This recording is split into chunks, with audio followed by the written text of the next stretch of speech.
Bonjour et merci de votre fidélité à Story. Je suis à la foire de Clermont-Cournon et je suis très heureux d'y retrouver l'un des tout premiers artistes ayant participé à l'émission en 2016. On avait parlé à l'époque du morceau Disparu. Je vous propose aujourd'hui d'en savoir plus sur Macumba. Bonjour Jean-Pierre Madère. Bonjour tout le monde, bonjour et bel anniversaire, 10 ans ça se fête. Donc c'est intéressant d'échanger sur cette chanson car je crois que son sens est quand même assez méconnu en fait. C'est un titre plus sombre qu'il n'y paraît. Oui, alors il y a eu pas mal d'articles qui sont sortis l'été dernier. D'abord, je le dis souvent, on me pose la question, au Macumba, c'est AU, c'est au café. C'est-à-dire tout d'un coup, c'est un lieu. Et donc c'est un lieu un peu de perdition, où cette migrante, on va l'appeler comme ça, à l'époque ça s'appelait pas comme ça, mais c'est une fille qui rêve d'un monde nouveau, qui a envie de faire la traversée sûrement, puisqu'on imagine qu'elle est sur une île, donc qui dit une île dit de l'eau évidemment, et donc c'est une sorte d'ancêtre des migrantes qui va essayer de rencontrer la personne qui va lui permettre d'avoir un ticket vers une vie meilleure et quelque chose d'un peu plus intéressant. Et qu'est-ce qui vous a inspiré pour la chanson ? Alors au début, c'est une chanson qui a eu plusieurs vies, c'est marrant l'histoire de cette chanson parce que j'aurais jamais dû l'enregistrer ni la chanter, je crois. J'ai eu beaucoup de chance parce qu'au début, quand j'étais musicien à Toulouse, je connaissais bien quelqu'un qui s'appelait Jean Maresca. Jean était un producteur qui s'occupait de Philippe Laville, qui trônait dans numéro 1 avec Il tape sur les bambous. Et donc il m'avait dit, tiens, toi qui joues de la basse vachement bien, tu n'as pas un truc pour Philippe, on cherche des chansons pour l'album. Et j'avais un début qui était un peu Macumba en fait, j'avais toute la partie du début, comme on la connaît aujourd'hui, avec le riff de cuivre, peut-être un peu plus bossa nova. Et je l'avais fait chanter par Serge Guirao, qui malheureusement nous a quittés il n'y a pas longtemps, en espagnol. Pourquoi ? Ce qu'on appelle le yaourt, c'est-à-dire qu'on ne marque pas vraiment les paroles, mais on marque la mélodie. Ça permettait comme ça de présenter la chanson, puisque je savais que Didier Barbelivien faisait les paroles de Philippe Laville. C'était pas la peine de me griller, parce que du coup, ma chanson aurait eu aucune chance.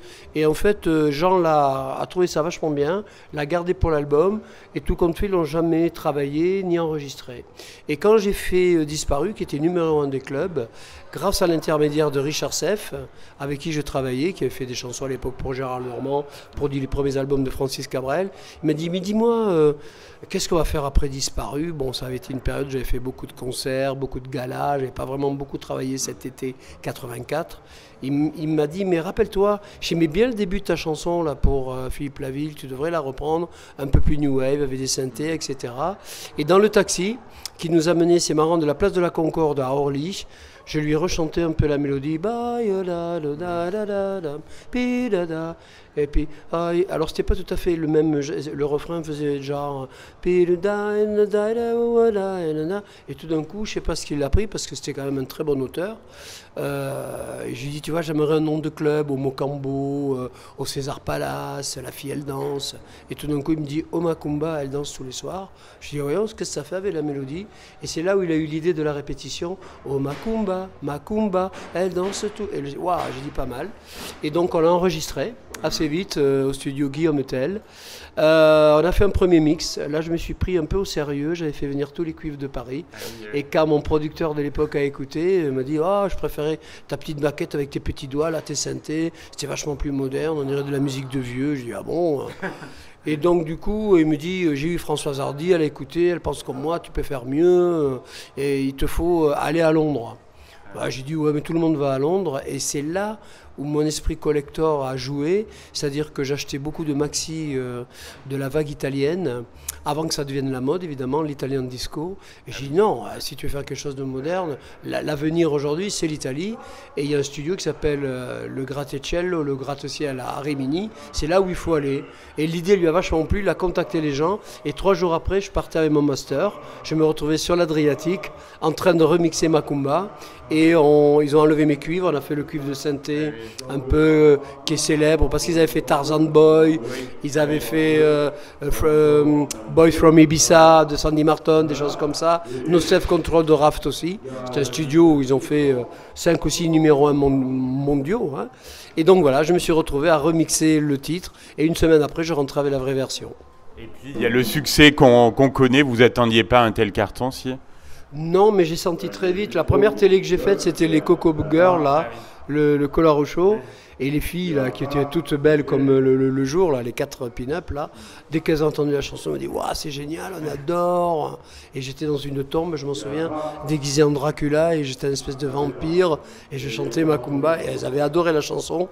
Et dès le lendemain, je l'entendais aller 3-4 fois par jour à la radio. Je savais que c'était parti et que ça allait me dépasser quelque part. Je sentais que c'était plus fort que... Parce que j'étais un artiste un peu, pas underground, c'est pas le mot, parce qu'avait disparu.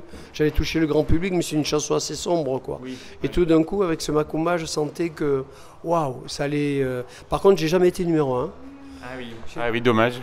Voilà, j'ai toujours été numéro 2 parce que quand je l'ai sorti, il y avait USA for Africa. Bon, ça c'est quand même pour la bonne œuvre. Et ensuite, il y a eu l'Éthiopie, composé par Renaud. Je crois que je suis le numéro 2 le plus long du top 50. Et aujourd'hui, il n'y a pas de lassitude à l'interpréter? Non, parce que les gens, c'est un passeport pour la nouvelle génération, puisque moi je le vois, j'habite à Toulouse, j'habite à Biarritz beaucoup, et je vois quand ça résonne dans un café, que je vois des gamins de 18-20 ans danser là-dessus, je me dis c'est quand même incroyable d'avoir fait un petit truc marrant, sympa, pas prétentieux, et qui fait que ça fait 40 ans que je l'entends à la radio, que ça m'a assuré quand même, puisque je suis le compositeur et le co-auteur des droits d'auteur, qui m'ont donné une certaine sérénité dans les périodes plus difficiles. Donc ça aussi, le droit d'auteur en France, c'est quelque chose de très très important. C'est l'une des plus belles SACEM au monde, hein, après la SCAP qui est la SACEM américaine. Et ne peut que les remercier parce que c'est vrai que quand les musiciens, quand on a la chance d'avoir un titre qui dure sur la distance comme ça, il y a eu d'abord le tube et puis maintenant c'est devenu un classique. Donc du coup, il y a quand même une pérennité, les gens dans la rue. Voilà, c'est une chanson qui gêne pas, elle est festive, elle est plutôt bien équilibrée, bien faite. Voilà, moi, c'est pas un poids mort que je traîne. C'est quelque chose qui me permet d'avoir un passeport avec la jeune génération. Là, on a joué à Biarritz au Blue Cargo. Il y avait un petit môme devant la scène, là, qui devait avoir 8 ans. Beau comme un dieu, avec des cheveux longs, un fils de surfeur. Mais il la connaissait par cœur. Je voyais pendant que il a chanté avec moi. Et je me dis, la musique, ça peut être ça aussi, des choses très très simples. Et puis elle fait toujours effet, on imagine, sur scène. Vous en avez fait beaucoup là cet été, ça a été très chargé. Oui, parce qu'après ce confinement, il y a eu d'abord des dates reportées. J'ai dû faire 60 concerts ou 80 concerts à peu près. On va réattaquer la tournée Star 80 normalement à partir de février, si tout va bien. Et voilà, c'est mon histoire qui est toujours en route avec les copains et je trouve ça assez formidable. D'autres projets, Jean-Pierre, en cours? Non, franchement, là, oui, je suis en train d'écrire des chansons pour des copains, donner des coups de main à droite, à gauche. Mais la prochaine tournée Star 80 sera super importante. Eh ben, on a hâte de vous revoir en Auvergne. C'était un plaisir de vous avoir. Et comme on dit jamais 203, on se reverra pour l'histoire de Un pied devant l'autre. Absolument, parce que je la entends en radio. Donc ça va presque devenir une actualité.